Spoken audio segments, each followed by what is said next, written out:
चीनी यात्री फाहियान किसके शासनकाल में भारत आया था? आपको बता दें इसका सही उत्तर था विक्रमादित्य। चंद्रगुप्त विक्रमादित्य के शासनकाल में चीनी यात्री फाहियान जो है भारत आया था। सही उत्तर चंद्रगुप्त विक्रमादित्य हो जाएगा। अगले क्वेश्चन की तरफ, अंतर्राष्ट्रीय मुद्रा कोष का मुख्यालय कहाँ पर है? तो आपको बता दें इसका सही उत्तर था वाशिंगटन डीसी। वाशिंगटन डीसी में अंतर्राष्ट्रीय मुद्रा कोष का जो मुख्यालय है IMF का ये है। ठीक है, अगला क्वेश्चन है कान्हा नेशनल पार्क ये कहाँ पर स्थित है? तो आपको बता दें इसका सही उत्तर है मध्य प्रदेश यानी कि MP।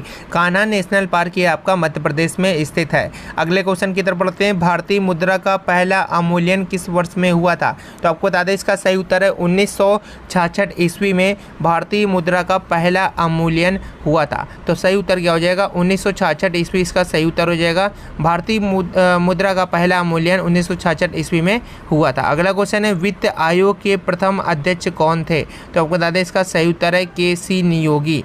KC नियोगी इसका राइट आंसर हो जाएगा। वित्त आयोग के पहले अध्यक्ष यानी कि प्रथम अध्यक्ष KC नियोगी थे। KC नियोगी सही उत्तर हो जाएगा। अगला क्वेश्चन है अर्थशास्त्र के लिए किस भारतीय को नोबेल पुरस्कार दिया गया? तो आपको बता दें इसका सही उत्तर है अमर्त्य सेन। अमर्त्य सेन को अर्थशास्त्र के लिए जो है नोबेल पुरस्कार दिया गया था। तो अमर्त्य सेन यहाँ पे सही उत्तर हो जाएगा। अगला क्वेश्चन है 42वां संविधान संशोधन कब हुआ था? तो आपको बता दें 1976 ईस्वी में 42वां संविधान संशोधन किया गया था। 1976 ईस्वी में 42वां संविधान संशोधन किया गया था। अगले क्वेश्चन की तरफ बढ़ते हैं, भारत के केंद्रीय बजट को अधिकतम बार किसने प्रस्तुत किया है? तो मोरारजी देसाई ने भारत के जो केंद्रीय बजट है सबसे ज़्यादा बार इन्होंने ही जो है प्रस्तुत किया है। भारत के केंद्रीय बजट को अधिकतम बार मोरारजी देसाई ने प्रस्तुत किया है। अगले क्वेश्चन की तरफ बढ़ते हैं, भारत में सबसे बड़ी जो है रेलवे सुरंग कौन सी है? तो आपको बता दें इसका सही उत्तर है पीर पंजाल रेलवे सुरंग। पीर पंजाल रेलवे सुरंग भारत की सबसे बड़ी और लंबी यहाँ पे रेलवे सुरंग है। अगला क्वेश्चन है कौन सा विटामिन प्रतिरक्षा प्रदान करता है?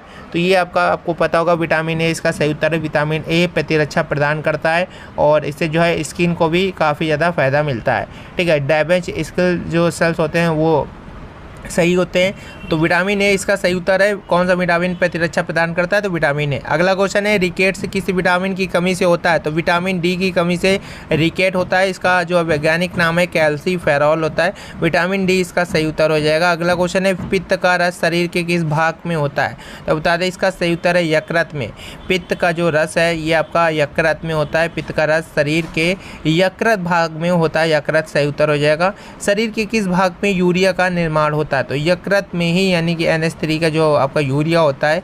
ठीक है, यकृत में ही शरीर के यकृत में यूरिया का निर्माण होता है। राइट आंसर क्या हो जाएगा? यकृत सही उत्तर हो जाएगा। LAN का फुल फॉर्म क्या होता है? तो बता दें लोकल एरिया नेटवर्क। ठीक है, लोकल एरिया नेटवर्क LAN का फुल फॉर्म क्या होता है? लोकल एरिया नेटवर्क होता है। अगला क्वेश्चन है राष्ट्रकूट राजवंश के संस्थापक कौन थे?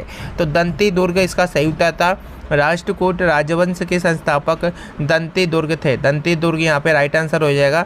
अगला क्वेश्चन है अल्टीमीटर जो होता है ये क्या काम करता है? तो विमान की ऊंचाई मापने के काम आता है। विमान की ऊंचाई मापने के लिए अल्टीमीटर का प्रयोग किया जाता है। अल्टीमीटर का प्रयोग विमान की ऊंचाई मापने के लिए किया जाता है। ईमेल की खोज किसने की थी? तो ईमेल की खोज जो है VA शिवा एदुरई इसका सही उत्तर है। ईमेल की खोज VA शिवा एदुरई के द्वारा जो है ईमेल की खोज की गई थी।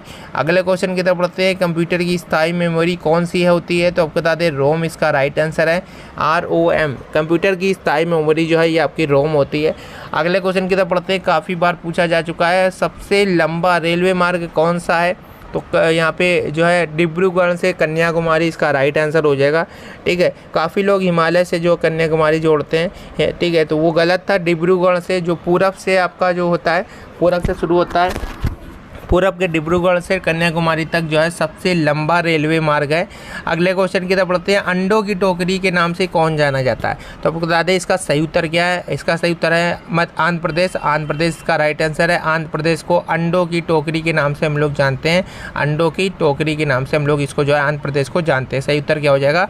आंध्र प्रदेश। अगले क्वेश्चन की तरफ बढ़ते हैं, भारत का सबसे बड़ा गुरुद्वारा कौन सा है? तो अमृतसर का पंजाब गुरुद्वारा जो है सबसे बड़ा गुरुद्वारा है आपका अमृतसर में। ठीक है, अगला क्वेश्चन है भोजन किस में पचता है, तो छोटी आंत में जो है भोजन पचता है। भोजन किस में पचता है, तो छोटी आंत में भोजन जो है ये आपका पचता है। अगला क्वेश्चन है गार्डन ऑफ इंडिया के नाम से कौन प्रसिद्ध है, तो बैंगलोर इसका राइट आंसर है। गार्डन ऑफ इंडिया के नाम से जो है बैंगलोर काफ़ी ज़्यादा प्रसिद्ध है। ठीक है, अगला क्वेश्चन काफ़ी महत्वपूर्ण है आप लोगों के सामने। इस प्रकार से +b बराबर यहाँ पे दिया था 16, इसके बाद दिया था a - b बराबर 6, इसके बाद बोला था a² और -b² का मान ज्ञात करो। ठीक है, a² - b² का मान ज्ञात करो। तो जैसा कि आप लोग जानते होंगे a² - b² बराबर क्या होता है, a + b होता है और a - b होता है। ठीक है, a - b होता है। तो यहाँ पे सिंपली a + b का मान आप लोग 16 रखेंगे और a - b का मान क्या रखेंगे 6, और 16 छंगा कितना होता है 36 और हासिल लगा 3 6 कम 6 और 6 3 9 96 इसका सही उत्तर था। आप लोगों को काफ़ी सारे छात्र यहाँ पे जो है इसको जोड़ते काट देते, 2a बराबर आता आपका 22 और a बराबर आ जाता 11, तो उस प्रकार से निकालते तो वो काफ़ी ज़्यादा जो है बड़ा बनता। ठीक है, a बराबर 11 आता तो वहाँ से भी हम लोग निकाल सकते हैं, लेकिन अगर आपको फॉर्मूला आता है a² - b² बराबर a + b a - b, तो यहाँ पे a + b का मान भी दिया हुआ है 16 और a - b का मान भी दिया हुआ है। ठीक है, उस प्रकार से निकालेंगे तो 11 का स्क्वायर आ जाएगा यहाँ पे, और माइनस का b का जो भी मान आएगा आप लोगों का, ठीक है, तो b का मान वहाँ पे 5 आएगा, 5 का स्क्वायर तो 100 आपका 21 होता है, और यहाँ पे 25 घटा दें उससे भी हम लोग निकाल सकते हैं। ठीक है, तो वैसे भी आप लोग निकाल सकते हैं। अगला क्वेश्चन काफ़ी महत्वपूर्ण है, अल्कोहल के निर्जलीकरण से क्या प्राप्त होता है, तो अल्कोहल का जब निर्जलीकरण किया जाता है तो एल्कीन प्राप्त होती है। एल्कीन इसका राइट आंसर है, अल्कोहल के निर्जलीकरण से एल्कीन प्राप्त होती है। पंकज आडवाणी का संबंध किस खेल के साथ है, तो बिलियर्ड्स इसका राइट आंसर हो जाएगा। पंकज आडवाणी का संबंध जो है बिलियर्ड खेल के साथ है। अगले क्वेश्चन की तरफ बढ़ते, काफ़ी महत्वपूर्ण, अमीनो एसिड बहुलक इकाई है, तो प्रोटीन की है। अमीनो एसिड जो है बहुलक इकाई प्रोटीन की है, प्रोटीन सही उत्तर हो जाएगा। अगले क्वेश्चन की तरफ बढ़ते, टमाटर का कौन सा भाग खाने योग्य होता है, तो फल भित्ति या जो है प्लेसेंटा होता है जो खाने योग्य होता है। टमाटर का प्लेसेंटा भाग जो है खाने योग्य होता है, प्लेसेंटा इसका सही उत्तर हो जाएगा।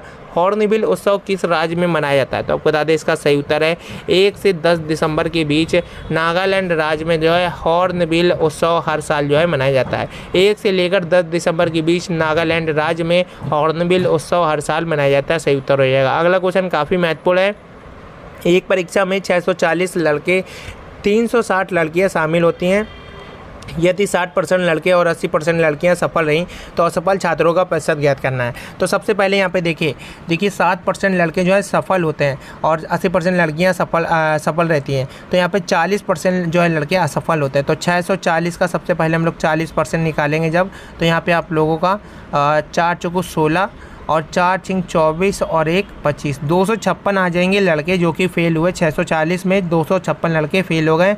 वहीं यहाँ पे बोला 80% लड़कियाँ सफल नहीं, तो असफल लड़कियाँ भाई 20%। 360 का 20% निकालेंगे तो हम लोग यहाँ पे देखेंगे 72 आ जाएगा। ठीक है, तो टोटल असफल होने वाले छात्रों की संख्या क्या है, 6 2 8 है, 7 5 12 2 80 लगा 1 है, 328 है।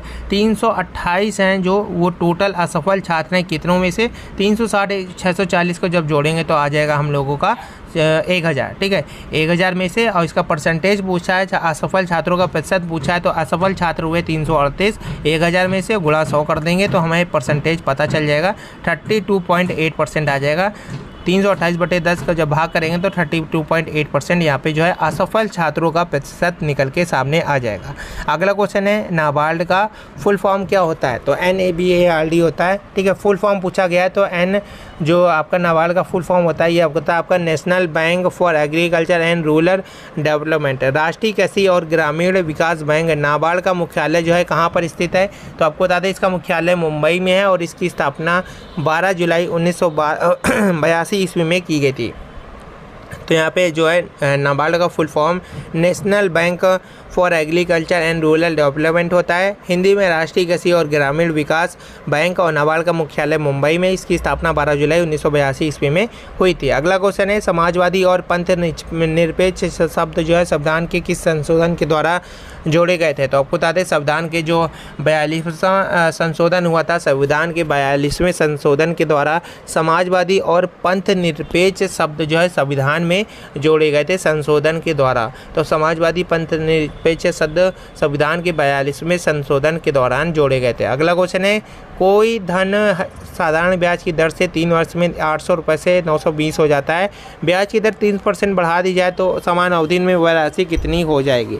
तो सबसे पहले यहाँ पे आप लोग जैसा कि देख पा रहे होंगे 3 वर्ष में कोई धन है, 3 वर्ष में कोई धन है 800 से, 3 वर्ष में 800 से यहाँ पे कितना हो रहा है 920 हो रहा है। ठीक है, तो 3 वर्ष में हमको 120 रुपये का ब्याज मिला है, तो 1 वर्ष में कितने का मिलेगा, 1 वर्ष में मिलेगा 3 चौको 12 40 का। ठीक है, इसके बाद बोला है ब्याज दर जो है 3% बढ़ा दी जाए। तो यहाँ पे ब्याज दर जो 3% बढ़ा दी जाएगी तो समान अवधि में हमको कितने जो है राशि मिलेगी। तो यहाँ पे 40 का हम लोग 23% और कर देते हैं, जब निकालेंगे तो यहाँ पे हम लोगों को राइट आंसर आ जाएगा 992, इसका सही उत्तर हो जाएगा। और 2023 में पैरा ओलंपिक गेम किस देश में आयोजित किए जाएंगे। तो आपको बता दें इसका सही उत्तर है ऑस्ट्रेलिया। 2023 में जो है पैरा ओलंपिक जो खेल हैं ये आपके ऑस्ट्रेलिया में खेले जाएंगे। अगला क्वेश्चन है, भारतीय संविधान के चुनाव आयोग के बारे में किस अनुच्छेद के तहत बताया गया है। भारतीय संविधान में चुनाव आयोग के बारे में अनुच्छेद 324 के तहत जो है बताया गया है। तो अनुच्छेद 324 यहाँ पे क्या हो जाएगा, सही उत्तर हो जाएगा, राइट आंसर हो जाएगा अनुच्छेद 300।